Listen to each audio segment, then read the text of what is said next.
का जाप हम करते हैं। अब यहाँ तक तो आपको बता दिया, ब्रह्मा विष्णु महेश की जो साधना हम करते रहे, इनका कर्जा उतर गया, इन्होंने एनओसी दे दी, हम त्रिकुटी पर आ गए। त्रिकुटी पर वहाँ 3 रास्ते हो जाते हैं और मृत्यु के उपरांत सभी प्राणी त्रिकुटी पर ही जाते हैं। वो जो जिस भी इष्ट की, जैसे ब्रह्मा विष्णु महेश की पूजा करने वाले पहले धर्मराज के दरबार में जाना होता है, यहाँ का न्यायाधीश, वो फिर उनका निर्णय करता है किसके पुण्य हैं किसके पाप हैं, कहाँ की इसका पासपोर्ट है, कौन से देव की पूजा किए हुए। धर्मराज के दरबार में जाने से पहले परमात्मा इस दास के रूप में आपके समक्ष आ जाएगा और आपको गुरु जी दिखेंगे। जैसा भाव आपका ऐसा ऐसे ही आप पीछे पीछे बोलोगे, गुरु जी कहाँ जा रहे हैं कहाँ जा रहे हैं। यानी ज़्यादा अधिक भी हो सकते हैं उस दिन, एकाध भी हो सकता, तो सारे साथ साथ आप गुरु जी के साथ हो लोगे, प्रणाम करोगे, आशीर्वाद लोगे और फिर कहाँ जाना भी, चलो आपका पासपोर्ट बनवाते हैं।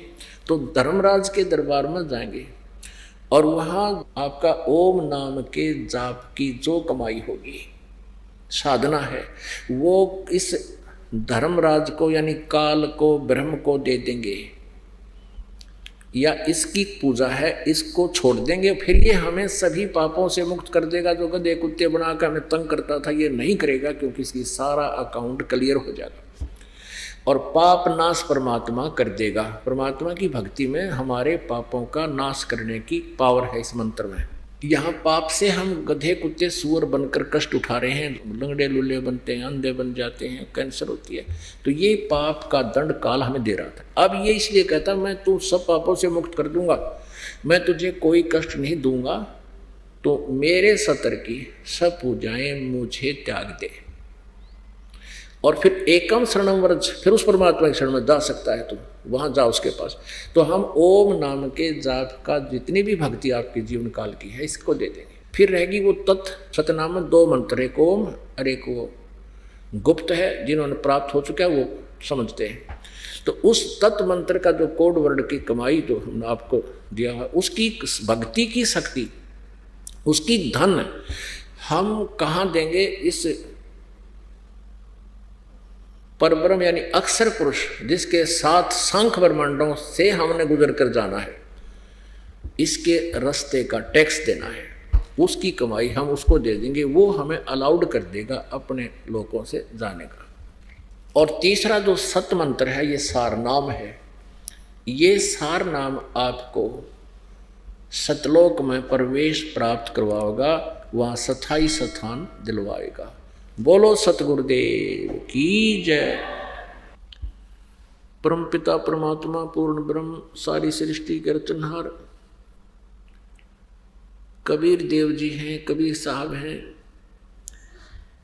ये परमात्मा, ये परमेश्वर वही हैं जो बनारस में भारतवर्ष की पावन धरती पर काशी शहर में सन 1398 में ज्येष्ठ सुदी पूर्णमासी को एक लहर तारा नामक तालाब में विकसित कमल के फूल पर परमेश्वर एक नवजात शिशु का रूप धारण करके प्रकट हुए थे। अपने सतलोक से, उस मुक्ति धाम से चलकर आए थे, अमरलोक से आए थे, उस सनातन परम धाम से आए थे जहां परमात्मा रहते हैं। वो परमेश्वर प्रत्येक युग में आते हैं, एक ऐसी लीला करते हैं, एक नवजात शिशु का रूप धारण करते हैं, लीलामय तरीके से वो बड़े होते हैं। उस परमेश्वर के परवरिश की लीला कवारी गायों के द्वारा होती है। प्रत्येक युग में परमात्मा का यही प्रमाण है, इसी का वेद साक्षी हैं। पवित्र चारों वेद उस परमेश्वर कबीर देव जी की ही महिमा का गुणगान कर रहे हैं। स्वयं परमेश्वर ने भी कहा था अपनी सच्चिदानंद घन ब्रह्म की वाणी में, अर्थात कबीर वाणी में कहा कि वेद मेरा भेद है, पर मैं मिलो वेदन से नाही, और जौन वेद से मैं मिलूं ये वेद जानते नहीं। परमेश्वर ने बताया था कि चारों वेद मेरी ही महिमा का गुणगान करते हैं, मेरा भेद बता रहे हैं, मेरा ही रहस्य बता रहे हैं।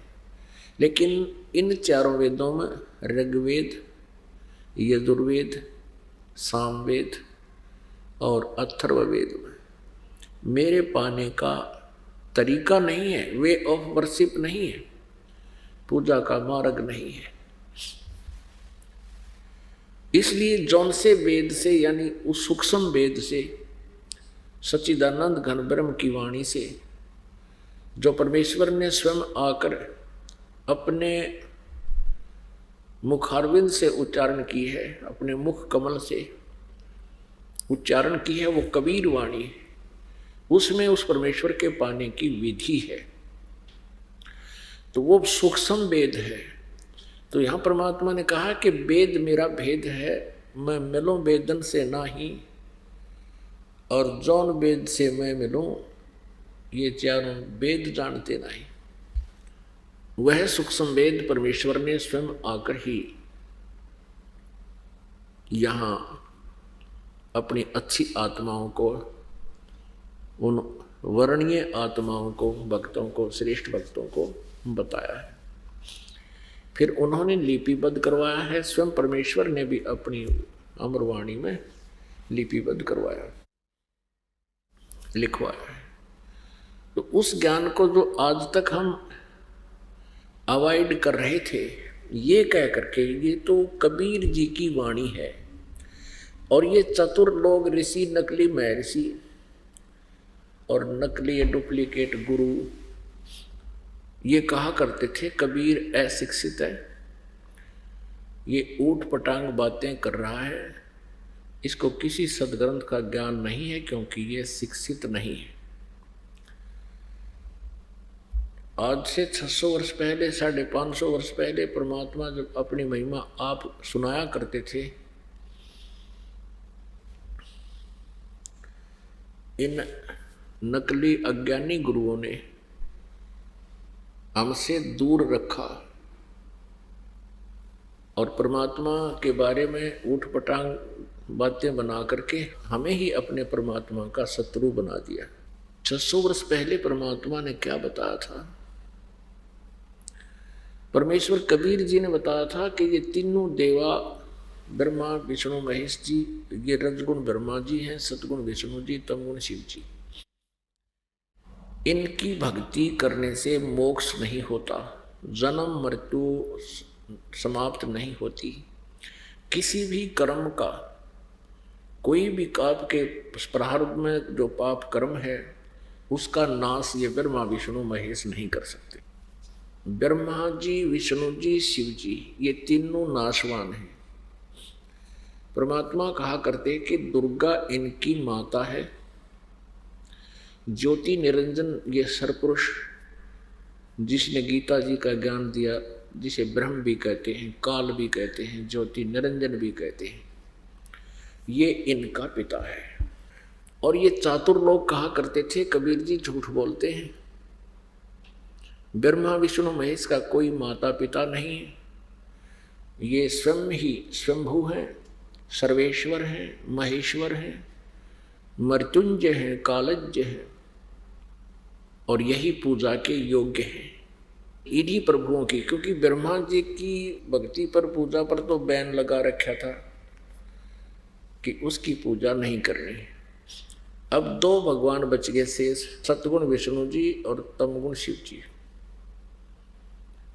इनकी भक्ति और दुर्गा की भक्ति, इन तीनों देवताओं की, और फिर जो और आगे हमें बता दिया पितृ पूजा और इस तरह के भैरव भूत बेतालों की पूजाएं, ये और शुरू करवा दी। जबकि ये स्वयं स्वीकार करते हैं कि इन पूजाओं से मोक्ष नहीं होता। प्रारब्ध का जो क्रम है, संस्कार है, आप पर आपत्ति कोई आने वाली है तो ब्रह्मा विष्णु महेश उसको दूर नहीं कर सकते, वो बचाव नहीं कर सकते, क्योंकि ये स्वयं भी अपने प्रारब्ध के पाप कर्म को टाल नहीं सके, भोगना ही पड़ा। उदाहरण के तौर पर जैसे श्री विष्णु जी को नारद मुनि जी ने श्राप दिया था, किसमें, जिसमें नारद जी विवाह कराना चाहते थे और एक सुंदर लड़की, राजा की लड़की का स्वयंवर हो रहा था।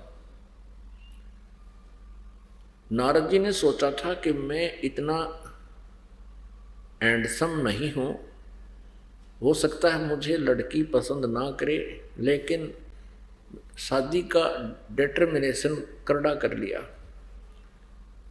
अवश्य ब्याह करवाऊंगा। जबकि हफ्ते पहले यूं कहा था कि मैंने माया जीत ली, मैं अब इंद्रियों के वश नहीं रहा, क्योंकि मैंने बहुत दिन तक तपस्या करके अपने आप साध लिया है, अब मैं इंद्रियों से ऊपर उठ गया, वासना का नाश कर लिया। लेकिन फिर क्योंकि काल जो है, इसको ये चिंता बनी रहती है कि यदि ये व्यक्ति, ये प्राणी संतानों उत्पत्ति नहीं करेंगे और वासनाओं को नाश कर लेंगे किसी अभ्यास से, तो फिर मेरा आहार उत्पन्न कैसे होगा? क्योंकि इस ज्योति निरंजन को, इस सरपुरुष को, काल भगवान को 1,00,000 मानव शरीरधारी प्राणियों के सूक्ष्म शरीर से, इसमें से जो शरीर में से एक सूक्ष्म शरीर में प्राणी होता निकल जाता है, और सारे जीवन में जो भी ये चटपटे आहार जो भी खाता पीता है, उसका भी अंश कुछ सूक्ष्म शरीर में जमा होता है, डिपॉजिट रह जाता है, उसको तपस्या पर भूनकर खाता है। इसको शराब हो गया। तो इसको यह बात अच्छी नहीं लगती कि कोई अपनी इंद्रियों पर काबू करके संतानों उत्पत्ति ना करे। इस उद्देश्य से अब नारद मुनि के मन में यह प्रेरणा होगी कि ब्याह करवाऊं, क्योंकि राजा की लड़की का स्वयंवर हो रहा है, पूरा शहर सजा रखा है, स्थान स्थान पर बैंड बाजे बज रहे हैं बड़े सुरीली आवाज में। ये ब्याह के बाजे बहुत कसूते हुए हैं और ये आदमी को विचलित कर डालते हैं। वहाँ के गीत, फिर वहाँ साज बाज देख कर नारद जी के मन में विवाह कराने की प्रबल इच्छा होगी। तो नारद जी ने सोचा भी मैं तो पसंद आऊँगा नहीं, क्योंकि लंबा चौटा और बाकी मुंड मुंडा रखा, क्यों ना भगवान से, श्री विष्णु जी से उनका रूप मांग लूँ, उनका वो बहुत सुंदर हैं। इसी उद्देश्य से एकांत में जाकर भगवान को याद किया। श्री विष्णु जी प्रकट हो गए। कहा क्या चाहते हो मुनि जी? नारद जी ने कहा कि मुझे हरि रूप चाहिए, हरि का रूप चाहिए, आपका रूप चाहिए। हरि माने बंदर भी होता है, संस्कृत में हरि माने बंदर भी होता है। विष्णु जी ने कह दिया तथास्तु। अब नारद जी ने सोचा कि अब तो बहुत सुंदर हो गया, तेरे बराबर तो कोई रहा नहीं, और उसका लग गया बंदर का मुख। अब वो पहुंचा स्वयंवर में, सब देखे जानते यूं के आ गया। तो उसने, नारद जी ने सोचा तेरे तरफ सब देख रहे हैं, इसलिए तो बहुत सुंदर है ना, इसलिए सबकी दृष्टि तेरे पर ही आगे टिकी है, और लड़की ने तो पसंद कर ही लेना हूं। तो जब वो लड़की वरमाला लेकर, क्या प्रोसीजर होता था, एक पंक्ति में, राउंड ऐसे पंक्ति में राजा लोग बैठ जाते थे जो उस लड़की के लिए आते थे विवाह कराने के लिए, और लड़की को स्वतंत्रता होती थी, वो जिसको चाहे उसको चुन लेती थी। स्वयंवर का अर्थ होता स्वयं अपना पति को चुनना।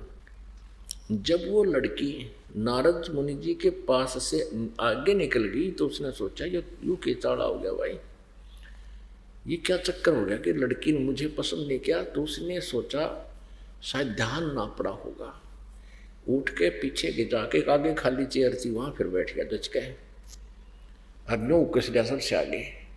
अब लड़की ने वो थोड़ा सा बैक हो गई एक कदम और आगे चली गई। नारद जी असमंजस में पड़ गए, टक्कर के पड़ गया। तब किसी उसके साथी ने उसको दर्पण दिखा दिया कि ऋषि जी हम ही यहाँ से उठने वाले हैं तुझे देखकर, तो लड़की ने तो दूर होना ही होना था। अब देखा जब उसने अपना चेहरा कि तो बहुत बूढ़ा मुंह लाग दिया मेरा, तब उसने बिना गिनती की गाड़ दी श्री विष्णु जी को, तेरा नाश हो तो सदा छल करता आया है, और तू जैसे आज मैं एक पत्नी स्त्री की वियोग में दुख पा रहा हूँ, एक पूरा जीवन तू स्त्री के अपनी पत्नी के वियोग में बिताएगा, और तेरी रक्षा भी मेरे जैसे मुख वाले ही करेंगे। अब कहने का भाव यह है कि श्री विष्णु जी को यो श्राप लग गया नारद जी का। विष्णु जी ने जन्म लिया इस शापवश राजा दशरथ के घर श्री रामचंद्र के रूप में। युवा हुए, युवा होते ही विवाह हुआ, विवाह होते ही कुछ दिन के बाद वनवास हुआ। वनवास में 2 ही वर्ष के बाद उसकी पत्नी का अपहरण हुआ। फिर बहुत ज़्यादा संघर्ष हुआ, लाखों आदमी, करोड़ों व्यक्ति मर गए युद्ध में। रावण के साथ युद्ध किया तो उसको छुटा कर लाए। अग्नि परीक्षा लेकर श्री रामचंद्र जी ने श्री सीता जी को स्वीकार किया था। अग्नि में जलाने के लिए बैठा दिया था कि यदि तू जल गई तो तू कलंकित है, नहीं जली तो मैं स्वीकार करूंगा। ऐसा ही किया और सीता जी नहीं जली।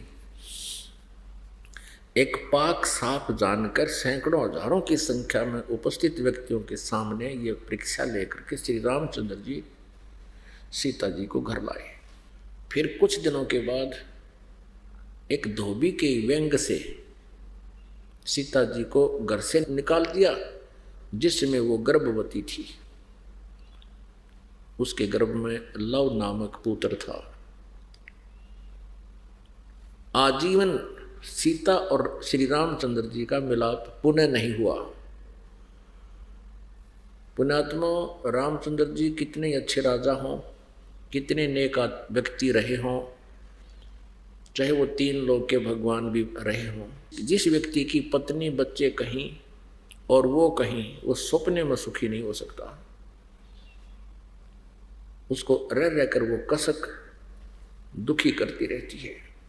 तो इस प्रकार पूरा जीवन श्री नारद जी के शापवश अपनी पत्नी के वियोग में श्री रामचंद्र जी ने व्यतीत करना पड़ा। अर्थात श्री विष्णु जी उर्फ श्री रामचंद्र जी अपने भी पाप को, अपने भी श्राप को नहीं नाश कर सके तो औरों का ये कैसे कर सकते हैं? साधकों का पाप नाश, श्राप नाश कैसे करते हैं? अभिशाप को हो चाहे श्राप को हो, फिर प्रारब्ध कर्म ही होते हैं ये जो श्राप वश भी जो भोगना होता है, ये प्रारब्ध कर्मों में भी आता है, क्योंकि पूर्व के जो श्राप होते हैं वो प्रारब्ध में लिखे जाते हैं। फिर श्री रामचंद्र रूप में जब श्रीलंका पर युद्ध करना था, बाली को धोखा देकर मारा था एक वृक्ष की ओट लेकर, क्योंकि जो सुग्रीव का भाई था बाली, उसमें एक ऐसी सिद्धि शक्ति थी कि आमने सामने जो युद्ध करता था सामने वाला, उसकी आधी पावर अपने अंदर खींच लेता था, शत्रु कमजोर पड़ जाता था। श्री रामचंद्र जी ने पहले तो आमने सामने युद्ध करने की चेष्टा की, लेकिन देखा कि ये तो बात बिगड़ेगी, तब वृक्ष की ओट लेकर तब तीर मारने शुरू किए, बाली का वध किया। तो बाली ने कहा कि तू सूरवीर था तो सामने आता, और जो तूने मेरे साथ धोखा करके मुझे मारा है, क्योंकि युद्ध में आमने सामने ही लड़ने वाला चाहे वीर गति को प्राप्त होता है तो स्वर्ग जाता है, नहीं तो उसको कष्ट भोगना पड़ता है। तो आपने मेरे साथ धोखा किया है, तो जिस कारण से आपने ये दंड भोगना पड़ेगा, इसका बदला देना पड़ेगा। वही tit for tat Shri Vishnu ji Shri Krishna ji रूप में देवकी जी के गर्भ से जन्मे, और अंत समय में उनके पैर में श्री कृष्ण जी उर्फ विष्णु जी के पैर में एक शिकारी ने विषाक्त तीर मारा, जिससे श्री कृष्ण जी का वध हुआ। पुण्यात्मा दुर्वासा जी ने श्राप दिया था कि यादव कुल का विनाश होएगा, और वैसा ही हुआ। श्री कृष्ण जी अपने विनाश को नहीं बचा सके, अपने कुल को भी नहीं बचा सके, और पूरे यादव कुल का विनाश हो गया। आपस में लड़कर मर गए। तो पुण्यात्माओं, परमात्मा परमेश्वर कबीर जी कहते हैं, तुम कौन राम का जपते जापम, और ताते कटे ना तुम्हारे तीनों तापम। तुम कौन भगवान का जाप करते हो जिससे तुम्हारे तीन ताप भी नष्ट नहीं हो सकते। तीन ताप के अंदर किसी के द्वारा श्राप दे देना, और किसी के द्वारा जंतर मंतर कर देना, प्रेत व्याधा, किसी के द्वारा प्रेतों का छोड़ देना, ये तीन ताप के अंदर आते हैं। और भी कई प्रकार हैं इसके। अतिवृष्टि, अनावृष्टि, इस तरह की जो प्राकृतिक आपदाएं आती हैं, ये भी तीन ताप का ही कारण होती हैं। तो इनको केवल पूर्ण परमात्मा, सत्य पुरुष, सच्चिदानंद घन ब्रह्म, परम अक्षर ब्रह्म, जिसके विषय में गीता जी अध्याय नंबर 8 के श्लोक नंबर 1 में अर्जुन के पूछने पर कि किम तत्ब्रह्म, 7वें अध्याय के 29वें मंत्र में गीता जी में तत्ब्रह्म की, जिस तत्ब्रह्म का जिक्र हुआ है उसके विषय में पूछा है अर्जुन ने कि वो किम तत्ब्रह्म, 8वें अध्याय के 3रे श्लोक में उत्तर दिया है गीता ज्ञानदाता ने कि वो परम अक्षर ब्रह्म है। तो वो परम अक्षर ब्रह्म वही पूजा के योग्य है, और वही हमारे पापों का नाश करने वाला है। उसकी भक्ति ना करके हम अन्य किसी भी देवी या देवता की पूजा करते हैं, वो शास्त्र विधि को त्याग कर मनमाना आचरण है, वो हमारी अज्ञानता है। और ये अज्ञानता किसने फैलाई है? ये श्री ब्रह्मा जी, श्री विष्णु जी, श्री शिव जी के पूज्य पिताजी इस ज्योति निरंजन ने फैला रखी है। उद्देश्य इसका क्या है कि इन सभी प्राणियों को, जो मेरे 21 ब्रह्मांड में रह रहे हैं, इनको अपने निज घर का ज्ञान ना हो जाए, इनको ये पता ना लग जाए कि सतलोक भी कहीं है और वहाँ सुख है, जन्म मृत्यु, जरा मरण नहीं होता, जन्म मृत्यु नहीं होती, और कहीं ये यहाँ से निकलने का प्रयत्न ना करके भाग ना जावें, सतलोक ना चले जावें। इसलिए इसने सभी को मिसगाइड कर रखा है, भ्रमित कर रखा है, और भैरव भूत बेतालों तक सीमित करवा दिया। ब्रह्मा विष्णु महेश तक ही इन नकली गुरुओं ने, जो काल प्रेरित हैं, इन्होंने हमें ब्रह्मा जी, विष्णु जी, शिव जी तक की महिमा सुनाकर इन्हीं को सर्वेश्वर बता दिया, जगत के गुरु, जगत गुरु बता दिया विष्णु जी को, और ये अजरो अमर बता दिया। श्री कृष्ण जी ही समर्थ शक्ति बता दी, ये पूर्ण परमात्मा है, ये सब पापों का नाश कर देते हैं।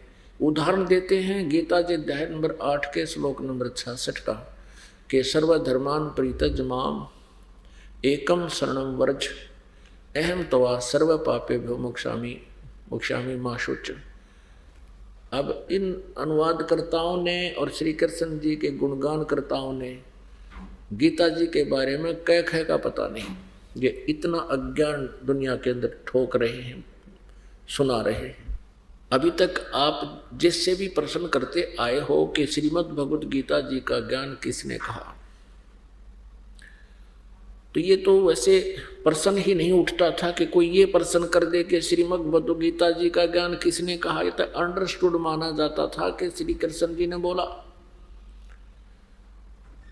और ये चतुर और साथ में अज्ञानी गीता जी के अनुवादक और श्री कृष्ण जी के पुजारी, ये नकली गुरु संत महंत, इन्होंने पूरे समाज को मिथ्या ज्ञान सुना दिया कि श्रीमद् भगवत गीता जी का ज्ञान श्री कृष्ण जी ने युद्ध के मैदान में बोला, अर्जुन को सुनाया।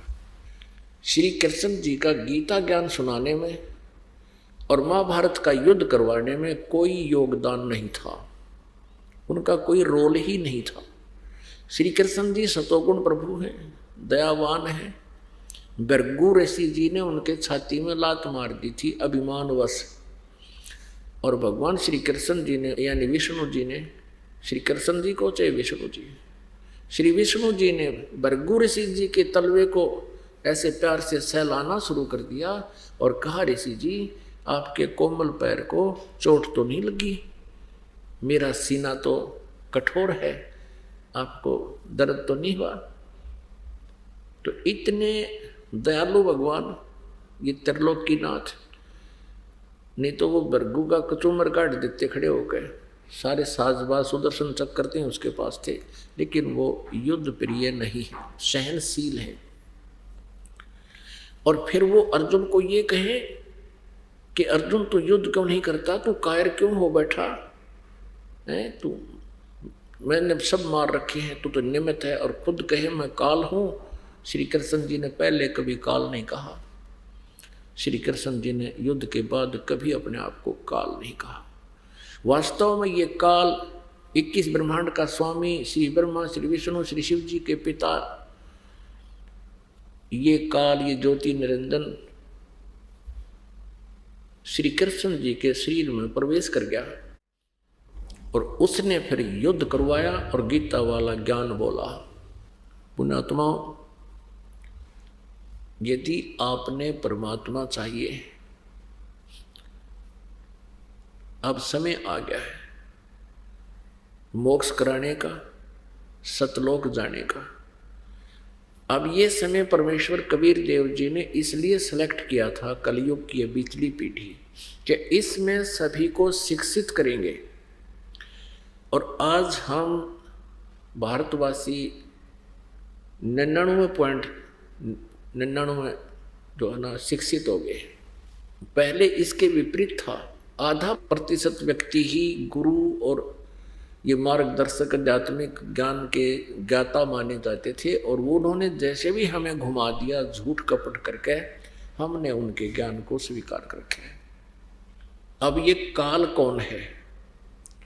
गीता जी अध्याय नंबर 18 के श्लोक नंबर 66 में ये बोल कौन रहा है? वो कहता है कि सर्वधर्मान परित्यज्य माम एकम शरणम व्रज।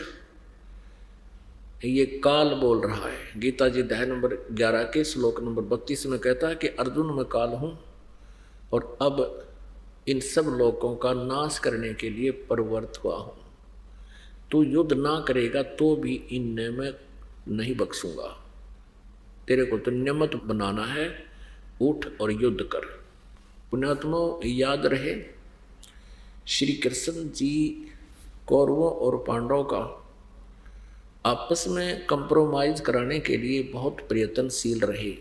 इतिहास बताते हैं, महाभारत बताता है, पवित्र महाभारत सदग्रंथ में ऐसा प्रमाण है। और उन्होंने कोशिश की कि युद्ध ना हो, और यहाँ तक ऑप्शन करवा दी पांडवों से कि तुम 5 गांव ले लो, आधा राज्य मत डिमांड करो, नहीं तो नाश हो जाएगा, विनाश हो जाएगा, आपस में कट के मर जाओगे, राज कौन करेगा? क्या पता युद्ध में तुम मारे जाओ या कौरव मारे जाएं, फिर राज्य कौन करेगा? तो ये बात साथ में ये भी श्री कृष्ण जी ने कह दिया था कि मैं युद्ध नहीं करूंगा, एक तरफ मेरी सेना होगी, एक तरफ मैं हूंगा, और मैं हथियार भी नहीं उठाऊंगा। पांडवों के सामने एक समस्या खड़ी हुई कि श्री कृष्ण जी पांडवों का रिश्तेदार था, क्योंकि श्री कृष्ण जी की बहन सुभद्रा अर्जुन का ब्याही थी। सुभद्रा का पुत्र अभिमन्यु था। अब उनके मन में ये धारणा होगी कि यदि बंटवारा हो गया, हो ही रहा है तो होना ही है, आधे राजा उधर होंगे, आधे हमारे पास होंगे।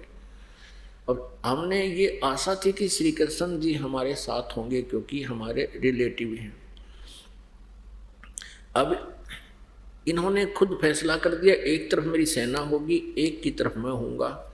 यदि हम सेना डिमांड करेंगे तो हमारे जैसा नीच नहीं, लेकिन हम सेना डिमांड नहीं कर सकते, हम तो श्री कृष्ण जी को ही मांगना पड़ेगा। और इन्होंने कसम उठा ली, प्रतिज्ञा कर ली कि मैं युद्ध नहीं करूंगा। तो पांडवों ने सोचा कि श्री कृष्ण जी की यह सलाह मान लेते हैं कि हम 5 गांव ले लेंगे। तो श्री कृष्ण जी से प्रार्थना कर दी कि जी हमें 5 गांव दिला दो, हम युद्ध नहीं चाहते। श्री कृष्ण जी ने कौरवों की सभा में जाकर यह संदेश दिया कि दुर्योधन 5 गांव दे दो पांडव को, अब आपका जो बंटवारा हो गया और कंप्रोमाइज कर लो। अब दुर्योधन नहीं माना, कहते विनाश काले विपरीता बुद्धि। दुर्योधन ने कहा कि यदि उनकी बाजुओं में दम है तो युद्ध करके ले सकते हैं उनको, सुई की नोक टिके इतना भी स्थान नहीं है पांडवों के लिए। इस बात से श्री कृष्ण जी को बड़ा दुख हुआ और कई खोटी खरी सुना दी दुर्योधन को कि दुर्योधन तू पृथ्वी पर एक कलंक उत्पन्न हो गया, तू जो है इस धृतराष्ट्र का नाश करने के लिए उत्पन्न हुआ है, तो इंसान नहीं शैतान है। अरे कहाँ तो आधा राज्य, कहाँ 5 गांव, और ना जाने क्या हो जाएगा युद्ध में। इस बात से दुर्योधन दुख मान गया कि पांडवों का रिश्तेदार होकर हमारे को जलील कर रहा है। उसने अपने योद्धाओं से कहा कि इसको कैद कर लो, कृष्ण को कैद कर लो, डाल दो जेल में। पहले यहीं से शुरू होता है। तो श्री कृष्ण जी ने अपना विराट रूप दिखाया, महाभारत प्रमाण है, प्रत्यक्ष वो उसका साक्षी है। श्री कृष्ण जी ने अपना विराट रूप दिखाया जिससे कौरवों की सभा में उपस्थित लोग उनके उस तेज को सहन नहीं कर सके। एक बार देखा सब घबरा गए, कोई इधर बढ़ गया, कोई इधर बढ़ गया। श्री कृष्ण जी वहां से निकल आए तो पुण्यात्मा युद्ध की तैयारी होगी। आमने सामने सेना इकट्ठी होने लगी, कुछ इकट्ठी हो चुकी थी, कुछ आ रही थी, क्योंकि दूर देशों से आना था, सभी ने सैनिक आने थे। अर्जुन ने कहा कि भगवान श्री कृष्ण जी को, क्योंकि उनके रथवान थे, सारथी थे, मेरे रथ को दोनों सेनाओं के बीच में खड़ा कर दो, मैं देख लूँ मैंने किसके साथ युद्ध करना है, मेरे सामने टिकने वाला कौन योद्धा है। अब जो ही रथ दोनों सेनाओं के बीच में पहुंचा, अर्जुन ने देखा सामने कौरवों की सेना की तरफ, उसमें कौरवों के लड़के यानी अपने चचेरे भाइयों के बेटे बेटियों के दामाद रिश्तेदार रिलेटिव आमने सामने खड़े हैं। तो अर्जुन ने सोचा, कल तक तो इन छोटे छोटे बच्चों को, दुर्योधन और दुशासन के बच्चों को हम सीने से लगाए घुमा करते थे, क्योंकि एक ही दादा की संतान, चाचे ताऊ में घना अंतर नहीं होता। लेकिन ये नीच लोभ ने जुल्म करवा दिया है। तो उस समय अर्जुन के मन में एक साधु भाव उत्पन्न हो गया कि इन मासूमों को मारकर हम फिर राज करेंगे, हम तो एक विष खाएंगे अगर इनकी हत्याएं करेंगे तो, और फिर राज करेंगे। तो यहाँ तक फैसला ले लिया कि हम युद्ध नहीं करेंगे। अब यहाँ श्री कृष्ण जी का रोल खत्म हो गया। अब काल को पता था, ज्योति निरंजन को पता था कि श्री कृष्ण जी युद्ध नहीं होने देंगे, ये तो पहले इसके विरोधी थे। और अब अर्जुन ने बोल दिया है कि मैं युद्ध नहीं करूंगा, हम भिक्षा का अन्न खाकर भी गुजारा कर लेंगे, मैं ये युद्ध नहीं करूंगा, ये फाइनल फैसला है। अर्जुन ने यहां तक कह दिया कि ये सामने खड़े हुए कौरव और मुझ नी हत्थे को उसने बाण डाल दिए, धनुष डाल दिया नीचे कि मुझे नी हत्थे को भी ये मार दे, मैं खड़ा हूं, मेरी मौत हो जाए, ये युद्ध टल जाए। अर्जुन की मृत्यु होने के बाद पांडवों के पास कोई विकल्प नहीं था कि वो युद्ध कर लें।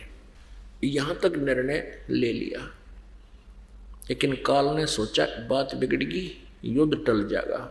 उसी समय श्री कृष्ण जी के शरीर में प्रेतवत प्रवेश कर गया ये ज्योति निरंजन ब्रह्म।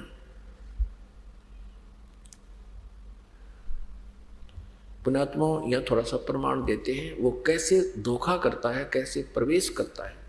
गीता जी अध्याय नंबर 4 के श्लोक नंबर 5 और 9 में गीता ज्ञानदाता ये ब्रह्म है, ये काल है, ये कहता है कि अर्जुन तेरे और मेरे बहुत जन्म हो चुके हैं, तू नहीं जानता।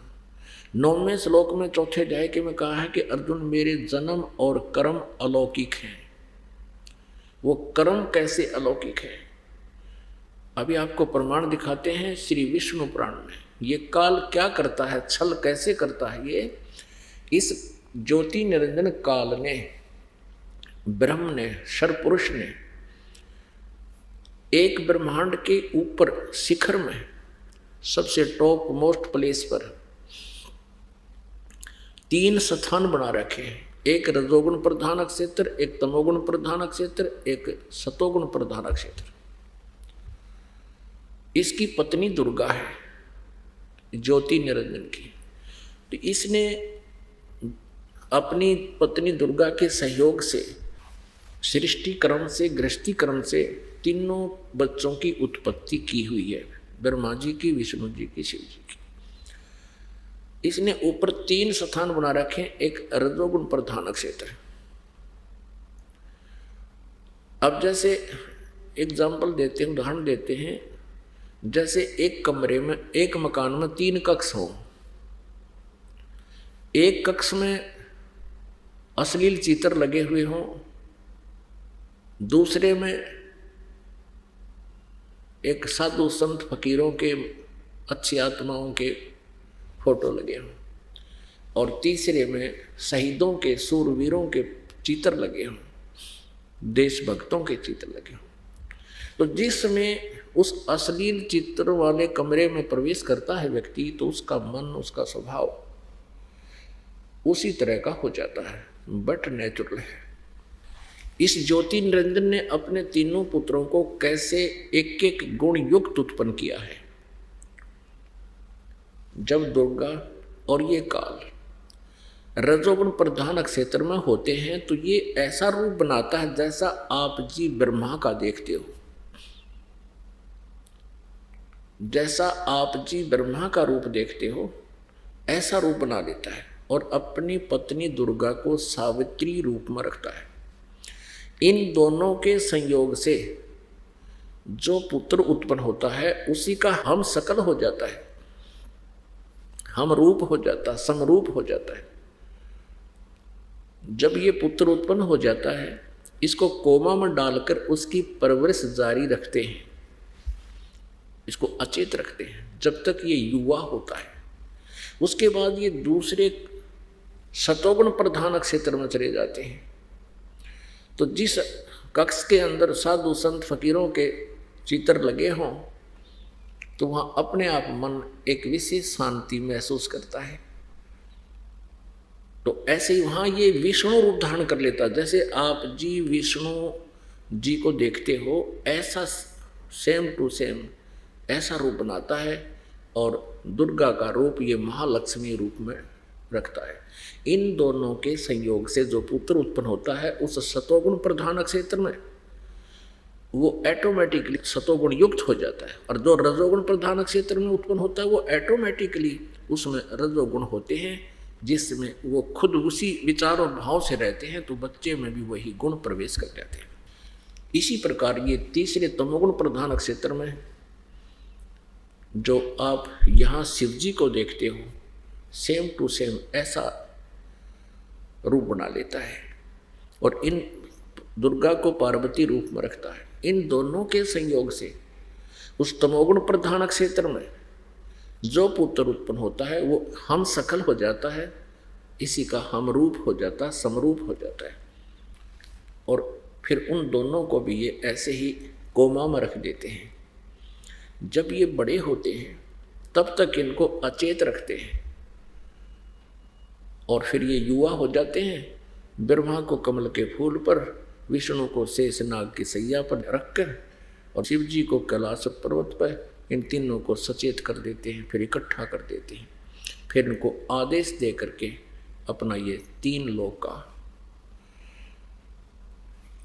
का इनको मुखिया बना देते, एक एक विभाग का। तीन लोक कौन कौन से? पृथ्वी, नीचे पाताल और ऊपर स्वर्ग।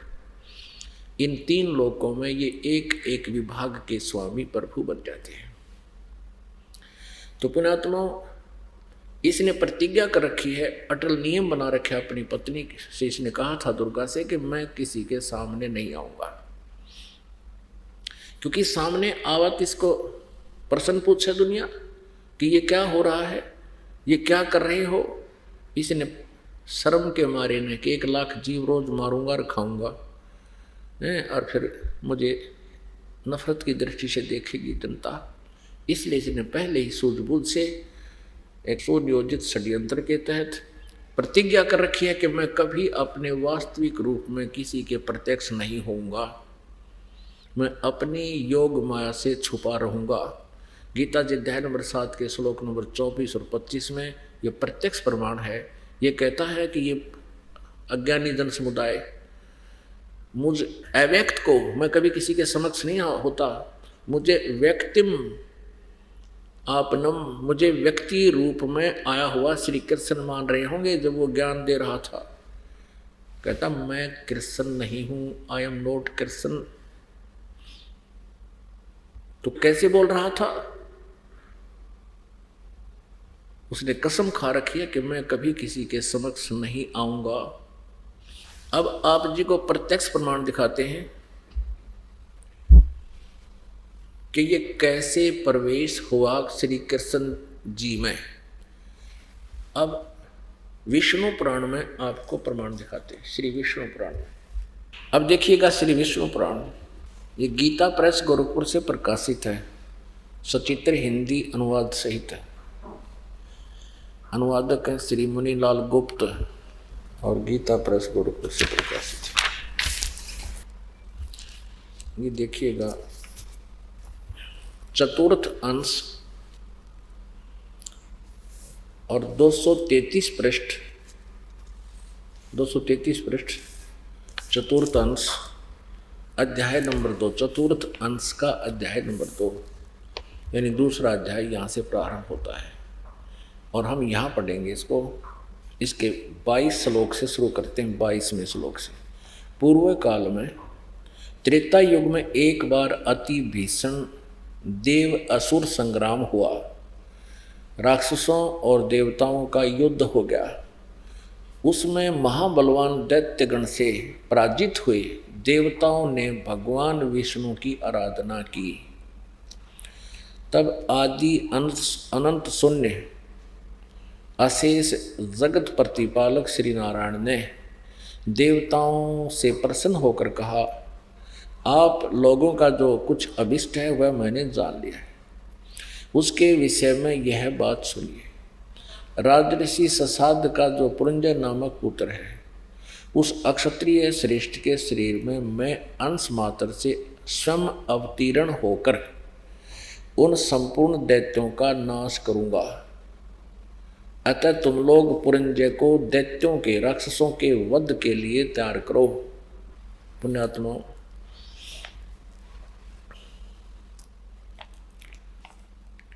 अब ये कैसी लीला करता है ये काल, कैसे धोखा देता है। आज तक ये इतना जटिल प्रश्न कैसे बना रहा, भगवान कैसा है, निराकार है। विष्णु जी की पूजा करने वाले भी कहते हैं भगवान निराकार है।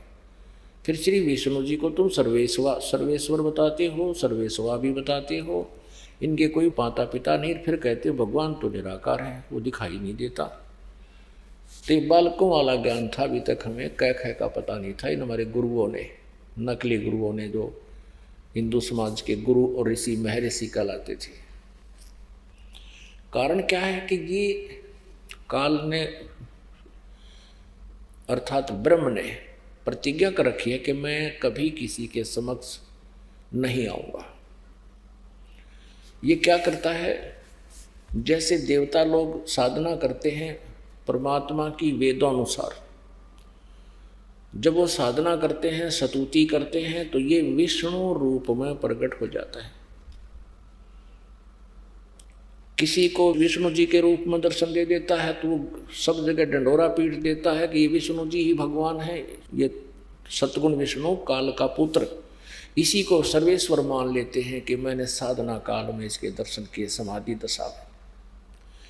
और सब जा जा कर कहते हैं, सबको और भी सबको बताता है कि खुद परमात्मा है, पूर्ण ब्रह्म है, ये अपने आप को छुपाए बैठे।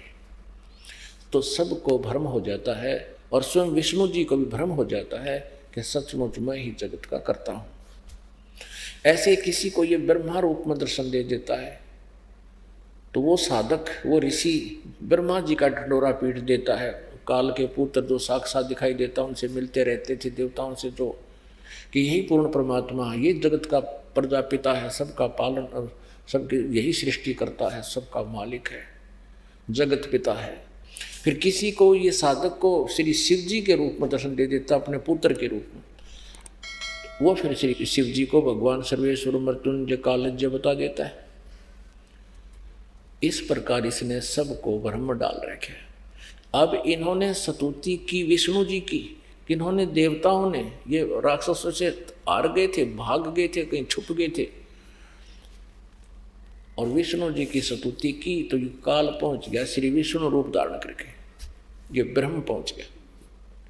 इसने क्या कहा कि जो राजऋषि ससाद का जो पुत्र पुरंजय नाम का है, वो अक्षत्रिय है, उसको तुम तैयार करो युद्ध के लिए, तुम्हारे समर्थन में, तुम्हारे पक्ष में। फिर मैं उस पुरंजय के शरीर में भूत की तरह प्रवेश करूंगा, जैसे श्री कृष्ण में प्रवेश कर गया। और ऐसा ही हुआ, उसमें प्रवेश हो गया, दैत्यों का नाश कर दिया। फिर 242 पृष्ठ पर ये कति क्लियर करता है कि मैं कैसे प्रवेश होता हूं, कैसे लीला करता हूं। ये देखिएगा, चतुर्थ अंश वही विष्णु पुराण, ये श्री विष्णु पुराण है वही, और ये चतुर्थ अंश